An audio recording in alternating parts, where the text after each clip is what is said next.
ఒక తమ్ముడు అడిగిండు, తల్లిదండ్రులు గొప్పనా దేవుళ్ళు గొప్పనా అని. దేవుళ్ళే గొప్ప, కానీ దేవుళ్ళు కనిపించరు. కనపడే దేవుళ్ళే తల్లిదండ్రులు.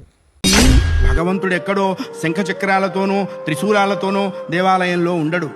9 నెలలు తను చచ్చి నీకు బ్రతికి జన్మనిస్తుంది తల్లి. దేవాలయానికి వెళ్ళినప్పుడు దేవుడు కనపట్టలేదు నాన్న అని మనం ఏడిస్తే ఆ తండ్రి వాడి భుజాల మీద మనల్ని కూర్చోబెట్టి దేవుణ్ణి చూపిస్తాడు. అప్పుడు మనకి తెలుస్తావు మనం కూర్చున్నదే భగవంతుడి భుజాల మీద అని. తల్లిదండ్రులకి గుళ్ళు కట్టించక్కర్లేదు, కట్టించిన గుళ్ళ ముందు వాళ్ళని కూర్చోబెట్టకుండా ఉంటే చాలు.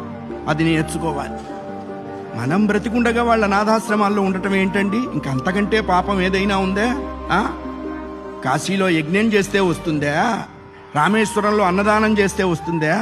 జన్మనిచ్చిన తల్లిదండ్రుల ప్రధానము. వాళ్ళని నువ్వే సేవించాలి. భగవంతుని సేవించకపోయినా నష్టం లేదు, బోల్డు మంది ఉన్నారు. జన్మనిచ్చిన తల్లిదండ్రుల్ని సేవించాలి, అది కర్తవ్యము. రామాయణం అదే చెప్పింది.